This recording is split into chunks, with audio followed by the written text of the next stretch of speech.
Coping with COVID and In It Together SC present Wellness Wednesday, brought to you by the Diabetes Action Council of South Carolina and DHEC's Division of Diabetes and Heart Disease Management. Coping with COVID with Tre Tailor.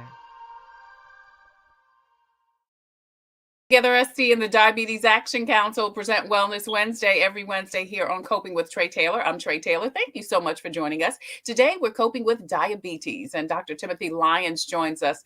The endocrinologist is originally from the UK area, but now is here and talking about he joins us to talk us about how the organization is helping to change the lives of South Carolina and important information for those with Medicare. Thank you, Dr. Lyons, so much for joining us today. Thank you, Trey. It's a pleasure to be here. Thank you. Then we'll discuss relaxation and how Reiki and aromatherapy helps. Tina Phillips joins us from No Shame Counseling and Reiki. Thank you again so much for joining us, Tina, friend to the show. She's been on here several times before. Thank you for having me. So good to see you again, Trey. So great to see you too, and looking forward to all the great information that you're going to share. Tina Phillips and Dr. Timothy Lyons, that and more coming up next on Wellness Wednesday on Coping with Tre Tailor, because we're always be coping with something. But first, your COVID community updates. 3 members of the Richland County Elections Office have resigned. This after the director himself said he would leave last week. Now, during a legislative delegation meeting to address the departures and pay issues, Representative Leon Howard, who was chairman of the delegation, promised all poll workers would be paid this week and offered his number for questions, and also pledged support from lawmakers for the elections. The president announced his plans to provide $10,000 in debt cancellation for millions of American students and up to $10,000 more for those with the greatest financial need. Now, borrowers who earn less than $125,000 a year or families earning less than $250,000 will be eligible, and those with Pell Grants can get the additional $10K. Biden is also extending a pause on federal student loan payments for what he called the final time through the end of the year. SCDHEC has your most up-to-date list of times, dates, and location for COVID testing in and around South Carolina. Visit scdhec.gov for more information. Now, scrolling at the bottom of the screen throughout the show, you will see information on COVID testing, including where you can get your 5 free rapid tests, COVID vaccines for veterans, which is at the VA. Also, the retail outlets that offer COVID testing and vaccinations, including Kroger, Walgreens, and the CVS, including the CVSs that are located in Target stores. Also, the Comet bus system in Columbia, South Carolina, not only is offering free COVID vaccines, but also free rides to get your vaccine. Now, several financial services will also be scrolling at the bottom of the screen. Going to share a couple right now, including the South Carolina Bar Association and SC Legal Services. They've got a toll-free number and website for rental and mortgage help. SC Housing and Dominion Energy have a rental and utility assistance program. Lexington County Bill Assistance Program still has some funding left. And I mentioned this last week. Lexington NAACP has partnered with the United Way to provide housing stability services. You can see that information on the screen. The number to call is 803-422-8299. Now, if you or someone you know is having some difficulties coping with COVID, the South Carolina Department of Mental Health has their 24-hour assistance line, SC Hopes. Please contact that number for more information. We've also got some job information that will be scrolling at the bottom of the screens, including job openings and companies accepting employment applications. The City of Columbia, the Postal Service, and Pet Supplies Plus is opening up a distribution center in Orangeburg later on this year. You can apply for that right now. Finally, Food Share is taking weekly orders every Wednesday for fresh fruit and veggie baskets. You can see that information on the screen. You can pick it up and order at Hyatt Park. And September 14th is a big day. American Idol has their online casting. Visit americanidol.com/auditions. I'm Tre Tailor, and you're watching Wellness Wednesday from In It Together SC and the Diabetes Action Council. They present Wellness Wednesday every Wednesday here on Coping with Tre Tailor. I'm Tre Tailor, and we're actually streaming live on the In It Together Facebook page.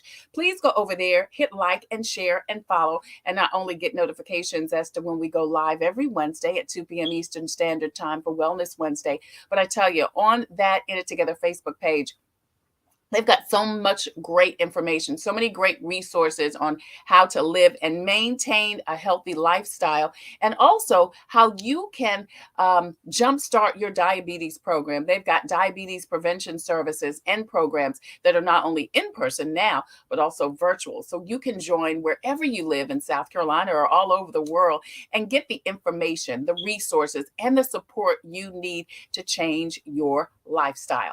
That's on the In It Together Facebook page and also on their website where we are streaming live. Now, we're also streaming live on the Tailor Made Production page on Facebook. That's the home of Coping with Tre Tailor and also Coping with COVID. Please go over there. Again, we would love for you to hit like and share and follow, get notifications as to when we go live. And also, you can get all types of great information. We're streaming live on the Tailor Made Production YouTube channel. Also, right there, we've got about 3 years of interviews, information, and resources available to help you cope, because we will always be coping with something. We also have a presence on Instagram and also on Twitter. Now, don't forget that there's a comment section. If you have a question or a comment for one of our guests or myself, we would love to hear from you. And that is right there on the side. Today, we're coping with diabetes. Dr. Timothy Lyons joins us. He's an endocrinologist originally from the UK and was most recently the chief at endocrinology at the Medical University of South Carolina. Now, he has a long-term interest in the complications of diabetes, their mechanisms, and the development of new means to prevent them, and has primarily worked to improve pregnancy outcomes in diabetic women, which is a major focus of work at Diabetes Free SC. Dr. Lyons, thank you so much for joining us. Thank you, Trey. Great to be here. Great. Thank you. So tell me, first of all, I want to know a little personally, why endocrinology for you? Why was that something that you wanted to kind of focus on? Oh, that's a bit of a personal and academic answer. It's not personal in the sense that I don't have diabetes, and nor does anyone in my family, but I was very interested in both science and caring for patients. And back in the day when I was in my formative years, my first job was in a metabolic unit, a diabetes unit, by sheer coincidence. And I just loved that work because it tied together patient care and science in a unique way. Yeah. Tell us a little bit about the practice of endocrinology. Well, endocrinology, about half of what an endocrinologist does tends to be diabetes work, and the other half is glands and hormones. Thyroid, a lot of it is thyroid, the adrenal glands that are above the kidneys, some sex hormone work, problems with bones and osteoporosis, and pituitary gland work. But about half of any endocrinologist work is diabetes, and a great deal of it is the complications of diabetes, which are the problems that reduce life expectancy and really lower the quality of life for patients. What have you learned over your years of studying endocrinology as it relates to diabetes? Well, I think we've only got a moment to talk, really. So I think the key things are that good blood sugar control is critically important, but it's critically important early in life. At the beginning of life and in the early stages of diabetes. As time goes by, once you get to be 60, 70, 80 years old, getting good blood sugar control is still important, but it's not as important. You don't get the same bang for the buck. Mm-hmm. So you really need to start early. If we're going to turn around this monster of diabetes in South Carolina, we've got to start with early in life if we're really going to make a permanent difference. That's not to say we don't pay attention to older people who've got problems as well. That's a kind of different question because you're dealing with established problems. But if we can get in there early in childhood, in pregnancy, in young adulthood, and change the things that are a screen for problems and change lifestyles, then a whole lot of these long-term disasters like blindness and kidney failure and amputations and heart attacks and strokes will never happen. Yeah, Dr. Timothy Lyons joins us. He is an endocrinologist and is executive director of Diabetes Free SC. I want to ask you a little bit more about curbing or tackling diabetes from the beginning. But first, let's look at this a little bit about Diabetes Free SC. Diabetes Free South Carolina is a new organization which is committed to serving everyone in South Carolina with a particular focus on underserved minorities who bear the brunt of the diabetes pandemic. So we aim to have a geographic statewide effect within South Carolina. Blue Cross Blue Shield and the Blue Cross Foundation came forward with a truly visionary idea and willingness to invest in the long term over years and decades. We have partner organizations that we work with to promote the program, and we have partner organizations that we're providing funding to. We've got 15 significant funded programs. We've been very excited recently by new funding of 5 women's health initiatives scattered all over the state, which are intended to supplement our pregnancy programs by improving pre-pregnancy counseling and postpartum care, but more generally to address women's health issues, because we all know that women are the key determinants of health in any community and any family. Early intervention sets the scene for the rest of life in doing something to turn around the diabetes pandemic in our state. Awesome. That's just a little capsule of what Diabetes Free SC does. Dr. Timothy Lyons is executive director of the initiative. Tell us about some of the ways the organization is helping women who are pregnant and why that's important, an important initiative. Well, it's a very important part of our work, but I would emphasize it's not the only thing that we do. We also work with children through schools programs, and we work with adults, especially with food access. And you mentioned food share, where we've given a lot of support to food share to enable them to expand. So we are a supporter of programs. We're not so much a patient-facing organization. We partner very closely within it together for the patient access. It's not that we don't want to be patient access, we do, but everybody has their place. Everybody has their place, and we need to align a lot of different people. Alignment is one of our big themes, because what tends to happen and has been happening in South Carolina is that there's a lot of people addressing the same problem here and there. They don't cooperate or coordinate, and so it gets inefficient, and work gets replicated and duplicated, and there's inconsistencies between them. And that's a big handicap when you're really trying to fight a war. It's like fighting a war with a bunch of small militias instead of having an organized army.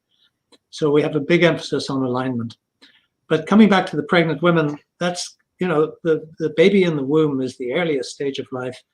And we understand very clearly now that that environment, the health environment before birth, for those 9 months before birth, has huge impact, not only on the pregnancy and the first year, but really on the entire life of that child after it's born. So you can have consequences from ill health during pregnancy that start to catch up with the person decades later when they're 50 or 60 years old. All preventable if we can get it right in the first place. It's a stitch in time saves 9.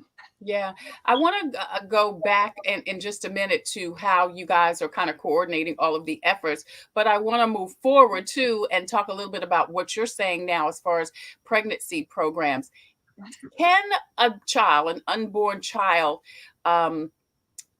be affected by the mother's bad eating habits if indeed it leads to diabetes? Can that child be affected in the womb? Absolutely. Yes, and it's so preventable. So much of that is not, it's not difficult to prevent. It requires knowledge and a bit of self-discipline. But, pregnancy is a motivating time. Most women want to have a fine, healthy baby that's going to have a long life. So it's not just the baby, it's the mother and the baby. The mother is young, the baby is even younger, and it's a great opportunity to improve health for those two individuals. But we all know that young women really call the shots throughout the health of families and communities. And so just this summer, we funded 5 women's health initiatives that really are tackling women's health lifelong for women, but with an emphasis on getting prepared for healthy future pregnancies, and also for following up after a pregnancy to make sure that the follow-up for women who have diabetes or have gestational diabetes or at risk for diabetes are as healthy and properly looked after the pregnancy, in preparation for the next pregnancy, but also in preparation for the whole of the rest of their lives. How can diabetes or pre-diabetes affect the parent or the mother and the child? How does that affect the pregnancy process? Well, again, coming back to this early intervention, if you take the simplest thing, people think about diabetes, high blood sugars. High blood sugars are bad for the baby. They increase the risk of cardiac defects, fetal malformations, spina bifida. They increase the risk for having an abnormally large or abnormally small baby. They increase the risk for complications at the time of birth. And they Wow. confer these long-term risks for future type 2 diabetes and obesity and high blood pressure later in adulthood on that baby. And for the mother, of course, pregnancy is like a stress test. And that's why we have gestational diabetes that can appear during pregnancy, but then go away after the pregnancy is over. But it's a warning. It's a sign that that woman has got a propensity or a metabolic abnormality that becomes manifest during the course of the stress of the pregnancy. And it gives a clue that she needs special care and attention to her health after the pregnancy is over, even if she ceases to have a blood sugar problem after the pregnancy. Right, right. And then once the child is born, Dr. Lyons, and the scenario is the mother has diabetes or pre-diabetes, how can we help that child? If or I guess, how do you diagnose if the child may be predisposed to diabetes, and then how do you help that child? And I'm asking because I have two little ones, and I'm a vegetarian, so I'm very food conscious. Although I love a good chocolate chip cookie, but I digress. But I'm just very conscientious about what I give them. We eat a lot of vegetables, a lot of fruit here, but then sometimes when they're somewhere else on the weekend, they're eating sweets. And I'll notice that their taste buds will change a little bit, So what's the forecast? I guess what is the hope for children who have been exposed in the womb to diabetes? Well, I think they're still young and they're pliable, and there's lots of things that can be done. And it applies to children in general, whether they were exposed to diabetes in the womb or not. The epidemic of diabetes that has swept the world, really starting in the United States, but it's in China and India and everywhere now, is driven by societal changes that have happened in the last 20 years, and we all know what those are. They're sitting too long in front of the screen, they're not getting outside, they're eating too much, and they're eating the wrong things. Now, some people are going to get diabetes regardless of what they do with their lifestyle, and certainly type 1s, it's not preventable by lifestyle. And that's because it's hereditary. It's not even hereditary. It occurs randomly for reasons that are complicated, but type 1 is a different disease, and there's no way right now to avoid it, but it's much less common than type 2 diabetes. Right. Type 2 may not be avoidable either for some people, but it's always controllable. Yeah.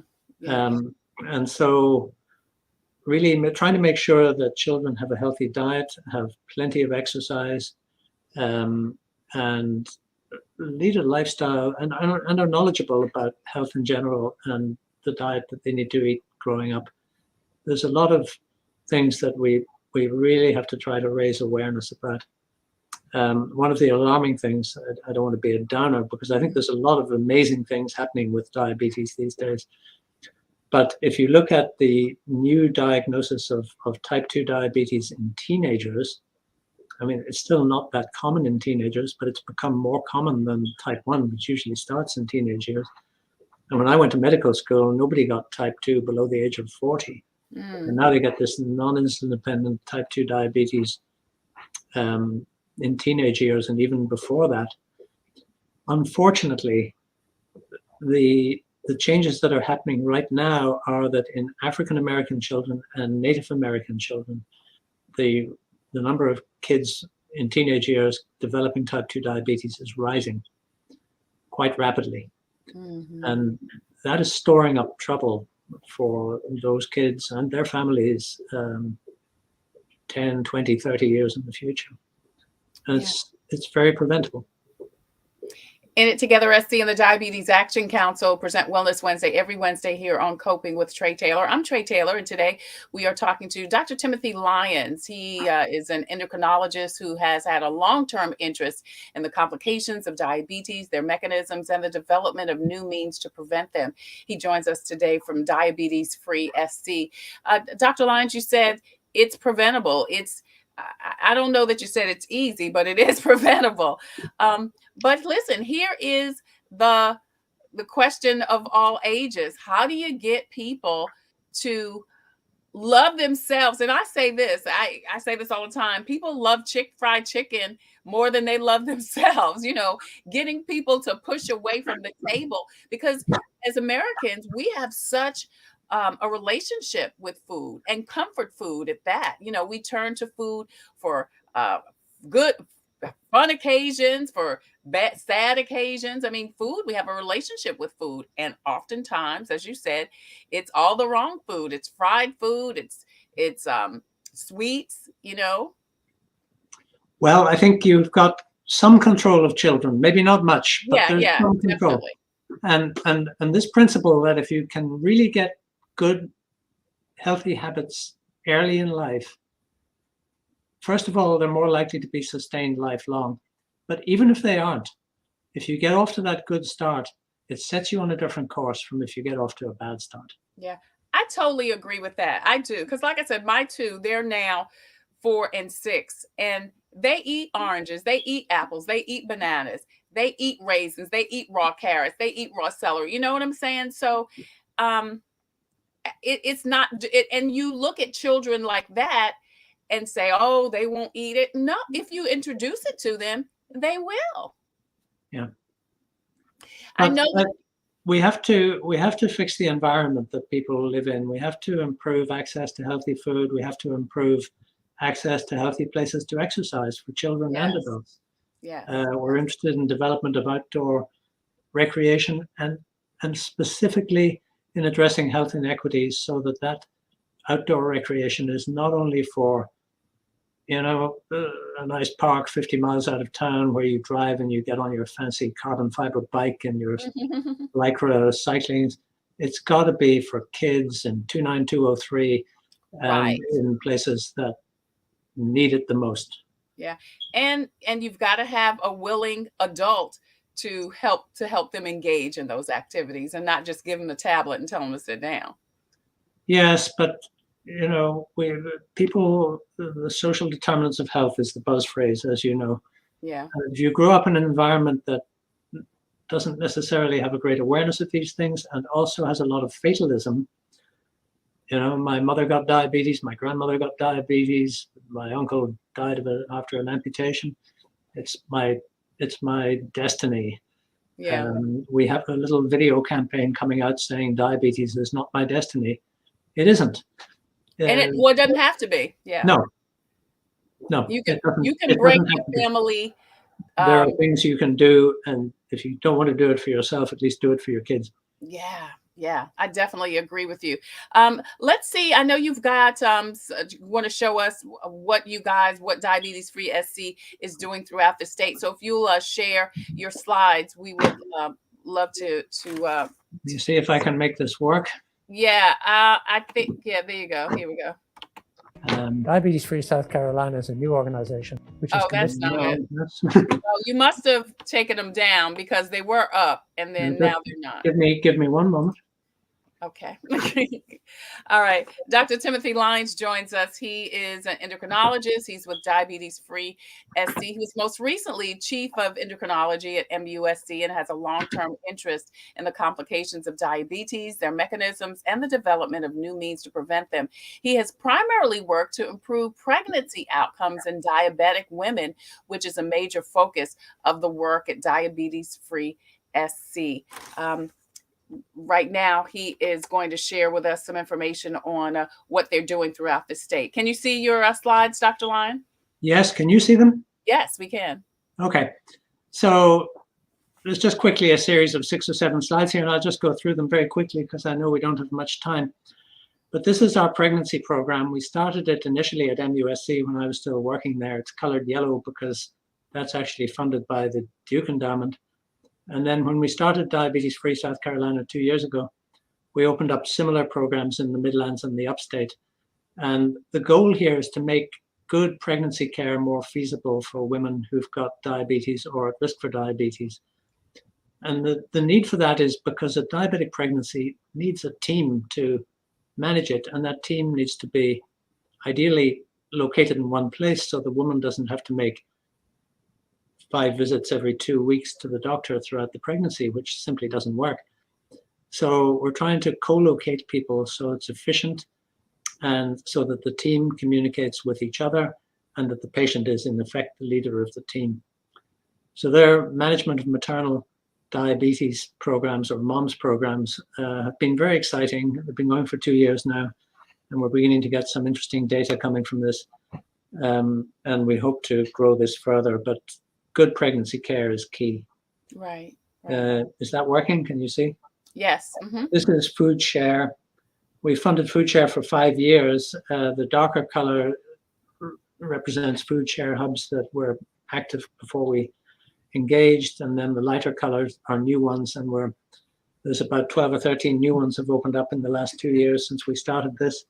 And this is a great partnership. And I should emphasize, these Food Share hubs are actually working with the pregnancy programs. The purpose of this slideshow is to try to emphasize that we're statewide and that we're doing things that interact with each other so that the pregnancy programs interact with one another and the Food Share programs interact with the pregnancy programs, and they're actually giving food boxes out to women who've got food insecurity during their pregnancies to improve nutrition, which improves the pregnancy outcome. These 2 green blobs are the Alliance for a Healthier Generation and the Boeing Center for Children's Wellness, school-based children's programs, which together interact with schools and school districts, not one-to-one with children, but trying to improve policies at schools to improve education about health issues and especially diabetes, and to ensure that there's adequate exercise and good food at the schools. These 2 are working with each other as well. We're trying to align them, bring them together. And then this is a surgical quality collaborative where we're aiming at 4 locations around the state to really get to grips with diabetes in patients who are about to have surgery. And again, you need to get it under control, and you need to be aware if there's complications there that nobody knew about before a patient goes in and has an elective surgical procedure, which may be complicated if the vision is poor, or there's a bit of kidney impairment, or there's some undetected heart disease that may complicate the surgery. Diabetic patients have a much more complicated post-operative recovery than non-diabetic patients following surgery, and we hope to preempt that through better preparation. Community health workers, given the number of people in South Carolina that have got a problem with blood sugar, we've really got to get to the grassroots and into the communities. And this is a program whereby we've funded 2 community health workers to each of 5 federally qualified health centers. And we've also funded some in association with the pregnancy programs. So we've got about 16 community health workers deployed across the state. And this is going well too. The only problem is we need several hundred of them. And that's our challenge for getting this to scale and getting it sustainable. The Women's Health Initiative I mentioned has started this year. This is a big, substantial amount of money going to this program. Right. Again, 5 locations around the state to address pre-pregnancy and postpartum and women's health in general. Just getting off the ground now. We're very excited about this. It's closely integrated again with the other things that we're doing.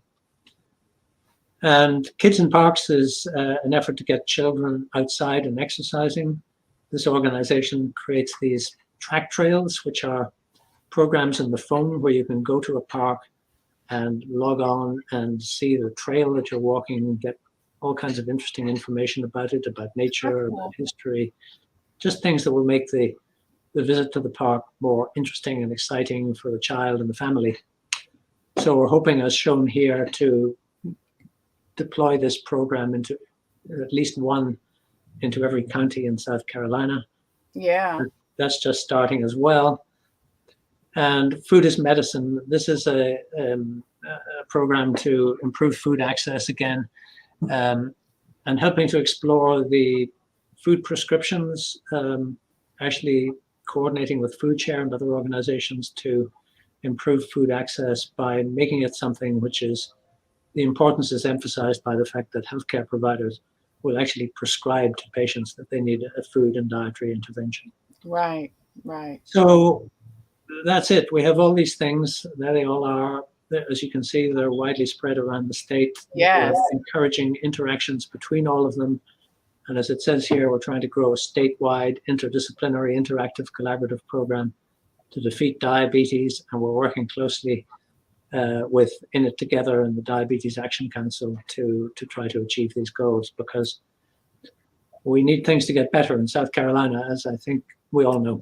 Absolutely. This is amazing. This is a great initiative that you have here to bring together, not only to bring together resources, programs, events, but to create some and to, like you said, to align them so that they make sense, throughout the state of South Carolina. Before you leave, I want to talk a little bit about Medicare. I know that there you wanted to, you've got some information to share about that. Medicaid. It's Medicaid, actually, Trey. Medicaid. I know it's these. Don't you hate that? I hate that it's that they sound like. These names are so similar that everybody gets them messed up. Yeah. Yeah, but anyway, you probably know that Medicaid is available to eligible women who are pregnant, and has been for a long time. If you're below a certain income level during the pregnancy, it's 199% of federal poverty level. But that after the pregnancy was over, that until recently lasted for 60 days of postpartum after the birth care for the mother. And, we all know, especially if the mother has chronic disease, whether it's obesity or hypertension or diabetes or any chronic disease, that short time frame simply isn't adequate. It's not fit for purpose. It doesn't do the job. And so what frequently would happen is the woman, who often has challenges of distance, money, new baby, other children at home, job stress, she doesn't come back for her postpartum care, or she gets maybe one visit and yet she has a chronic disease which is going to affect her and possibly her child for the rest of their lives. Mm-hmm. So we're very grateful that this year, by coincidence with our efforts to start the Women's Health Initiative, the DHEC, Department of Health and Environmental Control, now I'm getting mixed up on DHHS, yes. Department of Health and Human Services, okay. has extended that Medicaid support in the postpartum period from 60 days to a full year. Oh, great. And the goal of that then is to help that woman get proper postpartum care and to get her transferred from a high-risk pregnancy care to primary care, to a nurse practitioner, to a family practice, to whatever it is that she needs for ongoing management of her health issues. Because we know from the experience in the pregnancy that that's what's needed. Yeah. That extra care is needed. And so Medicaid supports more than 60% of all births, all pregnancies and all births in South Carolina. And there's about 60,000 births a year in the state. So they support about 35 or 40,000 births. So those 35 or 40,000 women are now going to have better access to care after the baby is born. That's exciting news. Now, is that automatic, or is that something pregnant women or women who just had a baby need to inquire about? Well, I think it's important that everybody is aware of it. I mean, this was announced on the last day of March of this year. And, it's announced, but not everybody knows. And you'll find that not even all doctors, 2 months later, you'd come across doctors, obstetricians even, endocrinologists, family practice docs who hadn't heard. So I think it's important, and I think In It Together is doing this. We're putting out the word that this is now accessible to 2/3 of women in South Carolina, that additional care after the baby's born. That is so important. So if you know a mom who is someone who's pregnant or just had a baby, let them know that they can go see the physician. Medicaid is funding them seeing a doctor for the full year so that they can kind of get back on track and get their health monitored and regulated, and so that they can be healthy and happy and whole for not only themselves, but for their children and the rest of their family. We're getting ready to talk about relaxation in the next segment. Dr. Lyons, quickly, do you think relaxation can help with diabetes? Yes, absolutely. I think part of the factor, it's not only food and lack of exercise, it's also stress, anxiety, depression, all tend to make diabetes worse. And particularly during COVID, all of those things are to the fore. Plus, there's so many social stresses these days related to COVID and unrelated to COVID that I think,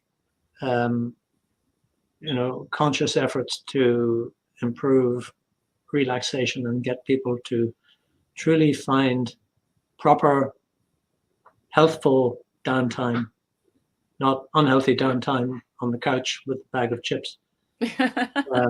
But helpful, truly renewing downtime is critically important. Well, coming up, we're going to talk with Tina Phillips with No Shame Counseling and Reiki about the benefits of relaxation with aromatherapy and Reiki. That's coming up next. Dr. Timothy Lyons, the Executive Director for Diabetes Free SC, organization that works to change the lives of South Carolinians through work on diabetes. As I've said today, he's had his long-term interest in the complications of diabetes and has primarily worked to improve pregnancy outcomes in diabetics, which is a major focus of the work at Diabetes Free SC. You can see his information on the screen. Log on to the website and find out about all of the great initiatives that Diabetes SC has. Dr. Lyons, thank you so much for joining us today on Wellness Wednesday from It Together SC and the Diabetes Action Council. We appreciate the work that you do. Thank you, Trey. It's a pleasure. Thank you. The pleasure was mine. Coming up, relaxation with aromatherapy and Reiki next on Coping. Hello, I'm Carolyn Sawyer, an entrepreneur and caregiver. Part of taking care of your health is knowing if you're at risk of type 2 diabetes. Prediabetes is serious and puts you at risk for developing type 2 diabetes. Up to 90% of South Carolinians who have it don't know they have it. Visit inittogethersc.org. Take an online test to find out your risk and join a diabetes prevention program. This message brought to you by the Diabetes Action Council of SC. Computers, they're a part of our everyday lives, but when they're not working, they're an everyday problem. So call Computers Unique, your everyday solution. 803-351-5821. Is your computer running slow? Won't turn on? Do you need a screen replaced? Or maybe you just need another computer? Well, Computers Unique is your one-stop shop for all your computer needs. They have a wide variety of new and pre-owned PCs, Macs, and tablets. So call Computers Unique, Dutch Square Mall. 803-351-5821. 803-351-5821. Hi, I'm Master Deputy Addie Perez with the Virgin County Sheriff's Department Community Action Team. As a mother, I know it's important to take care of my health for those I care about. Part of doing that is knowing my risk for developing type 2 diabetes. So if I was you, I'll take the opportunity to visit inittogethersc.org and take an online test to find out if you have prediabetes. Again, the website is inittogethersc.org. This message is brought to you by the Diabetes Action Council of South Carolina. In It Together SC and the Diabetes Action Council present Wellness Wednesday every Wednesday here on Coping with Tre Tailor. I'm Tre Tailor. Hey, don't forget, we are streaming live on the In It Together Facebook page and their YouTube channel. Please go over there, hit like and share and follow, and find out when we go live every Wednesday for Wellness Wednesday. And check out all of the great resources that are both on the Facebook page and on the website. And find a diabetes prevention program that can help you and your family. We're also streaming live on the TailorMade Production page on Facebook. That's the home of Coping with COVID and Coping with Tre Tailor.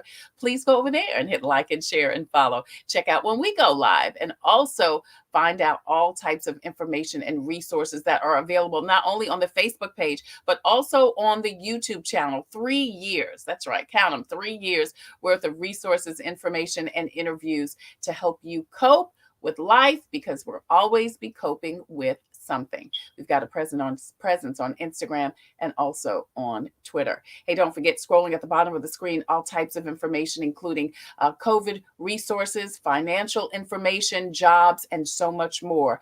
Scrolling at the bottom of the screen throughout the show today on Coping with Tre Tailor. Today, we are coping with relaxation, why it's important and different ways to relax. Tina Phillips, a friend to the show, joins us. She's with No Shame Counseling and Reiki. Beautiful. Thank you so much for joining us today.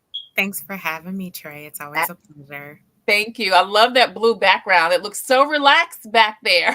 Our entire office we all have lots of blue walls. You feel like you're in the water here. Yeah. So listen, so we're not talking about colors, but let's talk about, are colors important for relaxation? Absolutely, absolutely. When we're thinking about things like chakras, and which are the different spaces in our body, and different kind of control centers, they all have a color that are actually assigned to them.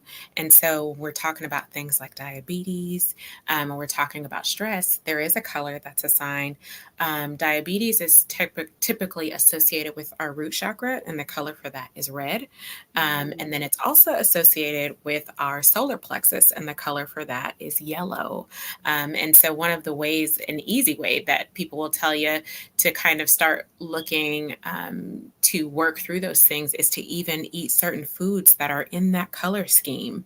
So, beans and meat, lean protein, those kind of things that are red, that can really help with, starting to decrease some of the symptoms connected to diabetes. So absolutely, color is very important. And also, when you think about it, when you're driving down the street and you see red and yellow, there's a reason that all those fast food restaurants have similar colors, because it triggers something in your brain to say, I'm hungry, even if you may not be hungry before you saw that sign. Wow. You know what else I'm thinking about? Red means stop, yellow means caution.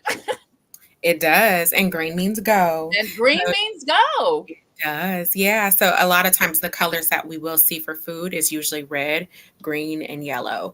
And it's very systematic. It is very purposeful. And it's marketing, but they're basically playing off of science and biology. So that's the way our brains are created. Very intricate things, just like our bodies are very intricate. And so aromatherapy is actually very similar. So even just like how we use our eyes, this sense, and we can see a color, it triggers something in our brain. It's the same exact thing with aromatherapy. So when we smell certain things, we can have a memory triggered, but it also can start to trigger healing in certain areas of our body, because the message gets sent to our whole system, our limbic system, which is what creates stress and holds stress also. And it also sends messages to our organs at times. So there are specific things that we should smell to heal certain parts of our bodies. Wow. Tina Phillips joins us. She's with No Shame Counseling and Reiki. We're talking about relaxation. I want to get back in just a minute to the aromas and what the different ones help you with. But I want to ask you first, Tina, what happens to your body when you relax, and why is that important? Well, what happens in our body is our nervous system starts to kind of calm down. And so when we think about things like high stress levels, we know that creates things like cortisol, and cortisol creates belly fat. And belly fat, it's this long, drawn out connecting, one thing. It's a dominoes effect. If you will, right? And so then we start looking at things like diabetes, because there's insulin resistance and things like that happen as a result. So one of the things that's really important when we relax is our body gets a chance to kind of shut down. We're not in a state of hyperarousal. When you think about when you get shocked, when you're here, oh my gosh, something just happened. Or you see our shoulders come up, we hold our breath. We a lot of times tense our muscles. And so what happens when we start to relax is all of that will kind of melt away. So we start to relax our muscles, our shoulders come down. A lot of times we don't even know that we're stressed, and that we hold stress in our jawline. So many people clench. I do. Grind their teeth at night. Even I'll ask all of our viewers right now, how many of you feel the tongue on the roof of your mouth? Because we even do that. Yeah, I yes. do right now. Yeah. A lot of times we are very tense and aren't even aware of that we are holding tension. So when we actually start to relax, what that means is we are allowing stress, or actually we are inviting stress to exit our body. Exit. And we are inviting peace into our space. And we all are worthy of and deserve peace. Absolutely, girl. Absolutely. You know, you mentioned something that I want to say. I think you're right. Sometimes you don't even realize you're stressed. I am quick to say, oh, I'm not stressed about anything, but I do grind my teeth. Sometimes I have to check, check. Um, and sometimes I think you are stressing or are concerned or worried about something, even though your conscious mind may not be, or Mhm. you don't think you are. Mhm. Yeah, we tend to run on autopilot. I can't tell you how many people come in and have Reiki for the first time, and when they get off the table, they're like, I didn't know I could be this relaxed. So, because by the time we have the aromatherapy going, the music, laying flat in stillness and in peace, and then also allowing our body to do what it was actually created to do, which is heal itself. We really get to allow that stress to just leave our bodies. So many people get up and are like, oh my gosh, I feel so good. I can't tell you how many people come in and they are snoring like they are in hibernation by the time they're finished. And they're like, that's the best sleep I've gotten in so long. Yeah. Because it's the one time that they've allowed their mind to start relaxing and to just be able to let things go and allow themselves to be with themselves and be present. So many of us actually live in the past. So living in the past a lot of times is where we see depression, and living in the future is where we see anxiety. And a lot of us kind of bounce back and forth between the two. And what happens is the present goes unlived, unexperienced. And then also what happens, we heal in the present. We don't heal in the past or the future. We heal now. Right, So right. we end up being unhealed. And we have to do that. We've got to do our work in the past too, because so many times what has happened in our past is affecting our present and will affect our future, right? Absolutely. Just like I was saying, diabetes a lot of times is diabetes is connected to our root chakra, which I said is the color red. Yeah. And a lot of times, and I heard the doctor before talking about how they're seeing these high numbers in the African American and also Native American communities or Black American communities. And one of the things a lot of times that's held in the root chakra is being in a victim role. And so when you have experienced systemic racism, when you have experienced generational poverty and also Right. generational trauma, of course, we're going to be more prone to have things like diabetes or hypertension. These are all connected to stress, which a lot of times is connected to trauma. And so, Yeah. and then we also don't have a lot of times the resources in Yeah. certain communities. We don't have the resources. We're looking at food deserts. We're looking at, not having access to care. And unfortunately, healthy is for the wealthy. Yeah. I Yeah. love Wow. providing Reiki, but it's not reimbursable by insurance when on an outpatient basis. So you look at all these different things that are set up, and a lot of times it can almost feel like we can't win, but we really can, and we actually have the power to do it ourselves. Wow. Wow. So tell me, what do you do? I mean, what is that power that we have to do it ourselves to help us relax? Let's walk through that. Well, as a former diabetic, Mhm. I can tell you, I know from my own personal journey, and then a lot of clients who I've worked with, it really is about setting intentions first and foremost to be able to say that maybe I'm not going to, because I think what the doctor said, there was a lot of truth to that, is I may not be able to completely control it or even eradicate it, but I can. Or I may not be able to eradicate it. I may not be able to, make it not happen to me, but I can control it as best as I can. So Right. it's about setting the intention. And so it's going to be about, do I need to ground myself? How can I meditate? Or pray? How do I connect with things that are enjoyable for me, that are not stressful? How do I talk about the things in my past that may be still Yeah. lingering and maybe still a part of the filter through which I see and experience the world and myself? So it's about things like therapy. It's about things like connecting with healthy support systems. And then, of course, it's about things like exercising. And it doesn't have to be I'm full on doing all the things. It could mean I'm going to take a walk. It Yeah. could mean I'm going to do a quick dance. It can mean that I'm going to do some stretching. All of these different things. But it first starts with setting an intention to choose yourself, and give yourself the things that you need. Yeah. You're so right, Tina. I mean, I just think, and I said this to Dr. Lyons in the last segment, we tend to choose wrong or choose incorrectly in an effort to heal ourselves. We choose, okay, I'm stressed out, so I'm gonna eat, 3 packs of ice cream. You know what I'm saying? When we know somewhere in our psyche that can't be a good choice. If I'm already overweight and now I'm stressed out, and then I choose to contribute to my weight gain, that's just adding more mental, physical, emotional illness to you. And I'm so concerned about us as a people. And when I say that, I mean women, I mean African Americans, I mean people in general, that we are continuing to choose wrong, and I don't know what it's going to take for us to choose us. That's the thing. I think we're choosing fried chicken over us. I think we need to choose us. I'll tell you something real quickly, and we don't have but a couple of minutes, but I had a stressful situation this week, and I go to the gym every day because, again, I committed to going to the gym every day because I know I need to keep my strength up because I got these babies got to raise. So my mind said, oh, I'm stressed, or I'm not stressed out, but I'm dealing with this.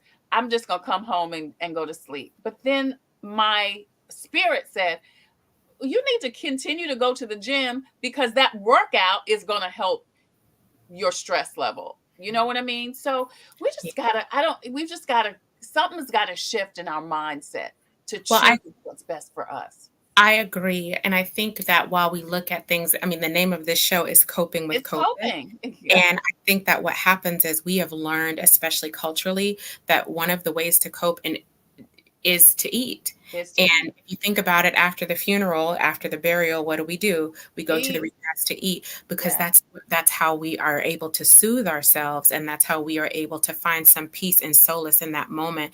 And so for a lot of times in our culture, that's all we've had. Yeah. Because we didn't have access to gyms. And a lot of times we have a Dollar General in our neighborhood that serves the Debbie cakes and the chips, those things, but it doesn't serve fresh fruit and vegetables.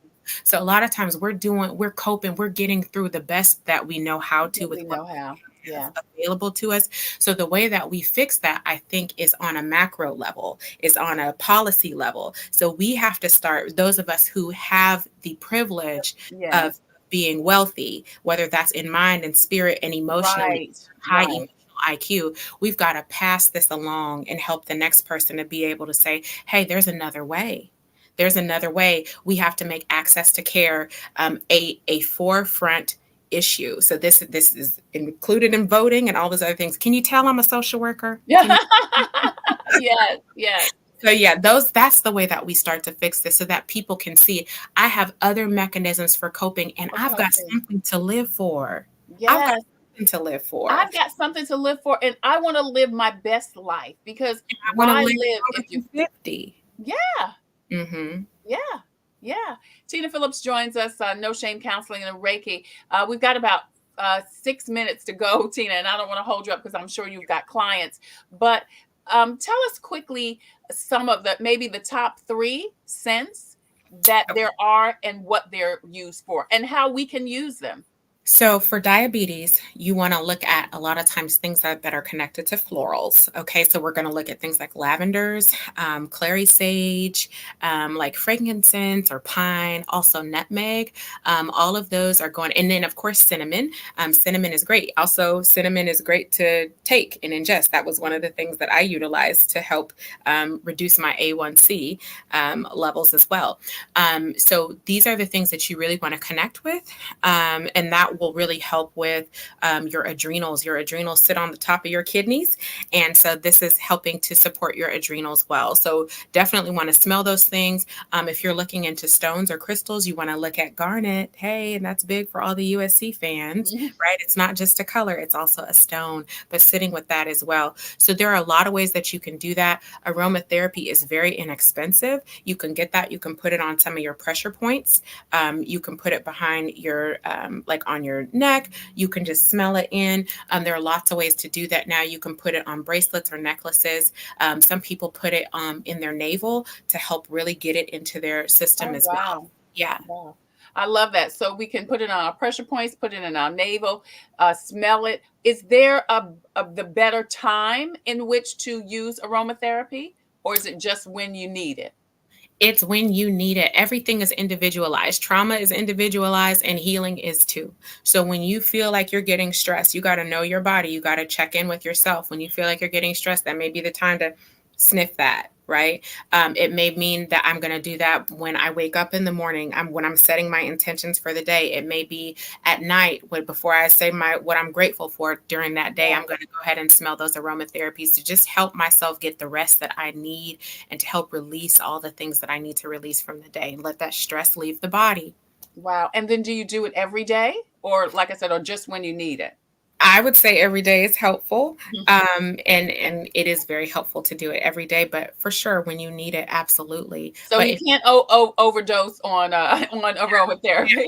It's not aromatherapy. Now, you don't want to ingest it unless it's Right. food grade or food quality. So you don't want to drink it or anything like that. But certainly to smell it, that's really where it's coming into our bodies that way. And then before you leave, of course, you practice Reiki. I So do. tell us a little bit about that and how that really helps to alleviate stress. Well, Reiki here is a wonderful way of establishing for the first time balance in our bodies. So what we are doing is we are allowing our bodies to heal itself through our own energy. So we are, what I do is I use my hands and hover my hands over certain areas in your body and direct your energy to that space to help to heal that space. Very similar to what we do or what people do in church when they lay hands on you. It's very similar to that. But it has been proven through lots of studies. Harvard just recently did a great study on Reiki and found that it is very beneficial and effective, especially in stress relief, hypertension, and diabetes. They just released a study on that. So it definitely is useful and helpful, and we are here and we want this to go out to the community. I'm a master Reiki practitioner, so I also train other people. We did a training last year. We're just Black male Reiki practitioners. Oh, cool. So we are out here trying to get this to our community. They do this in the eastern part of the world all the time. This is normal, and it's becoming more normal here. So most children's hospitals in America have Reiki practitioners on staff within the hospital. It is becoming a very popular intervention because it works. Yeah, so Reiki is good for, we just said stress, obviously, which will help with your relaxation. Danielle said she missed the name of the oil. We talked about several oils, Danielle, so I'm not sure which one she was thinking. Lavender, clary sage, nutmeg, pine, frankincense. All right. Frankincense, pine, nutmeg, and what was the other one? Lavender and clary sage. Lavender and clary sage. Okay, great. If we can get the chart. Oh, the one for stress. Which was the one for stress? Lavender for sure.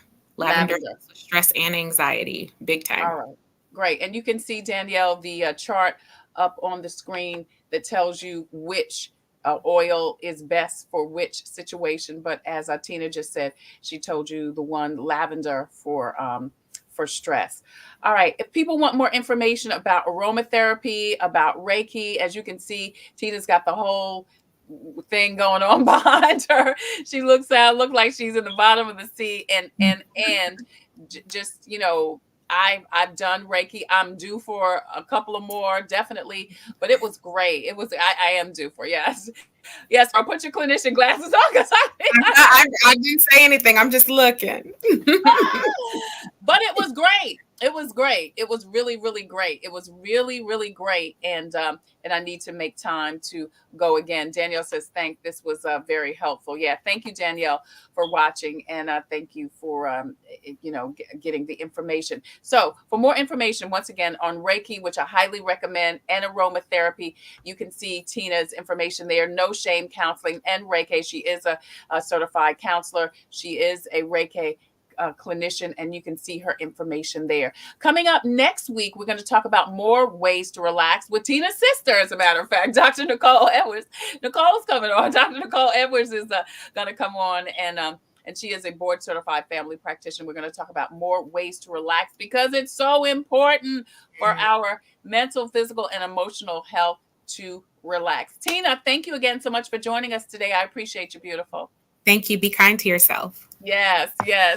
Thank you so much. Hey, coming up tomorrow, we're going to talk with Sheriff Leon Lott from the Richland County Sheriff's Department. They've got an initiative to help missing children and some more great things coming up. And then Friday, Kimberly Davis with the Richland County Public Library. Man, I tell you, they've got some new and exciting programs going on at the library that you won't even believe. Not only do they have a full cooking kitchen where you can go and have events, they also have a service where you can rent stuff like a lawnmower and power tools and stuff like that. They've got it going on at the Richland County Public Library. We're going to talk with Kimberly Davis coming up on Friday. So listen, if you have a story or initiative that can help someone cope, email booking@copingwithtretailor.com. Booking@copingwithtretailor.com. The information is scrolling at the bottom of the screen. We would love for you to be on the show. If you have a product or service that could help someone cope, please email copingwithtretailor@gmail.com. We would love for you to be a proud sponsor, just like In It Together SC and the Diabetes Action Council. They sponsor Wellness Wednesday every Wednesday here on Coping with Tre Tailor. And of course, all of the various different sponsors that we've got: Computers Unique, Jet Square Mall, the Comet Bus System, Black Pages, Black Expo, Agape Counseling and Training Services, Javis Tax Services, and the Fifth Circuit Solicitor's Office, Attorney Byron Gibson. As always, I leave you with a reading from Jesus Calling. Today is August 24th, and today this is what Jesus is saying to us. I'm all around you, hovering over you, even as you seek my face. I am nearer than you dare to believe, closer than the air that you breathe. If you could only recognize my presence, you'd never feel lonely again. I know every thought before you think it and every word before you speak it. My presence impinges on your innermost being. You can easily deceive other people and even yourself, but the Lord reads you like an open book. Deep within yourself, most people have some awareness of my imminent presence, but Jesus says many people run from him and vehemently deny my existence because my closeness terrifies them. But my own children have nothing to fear. For you, I have cleansed you by my blood and clothe you in my righteousness.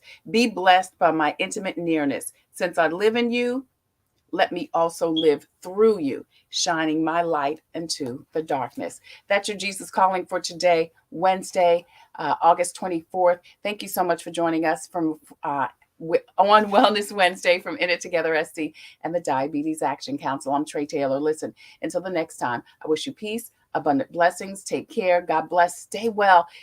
Post and share. And don't forget to wear your mask over your nose and under your chin. We'll see you tomorrow.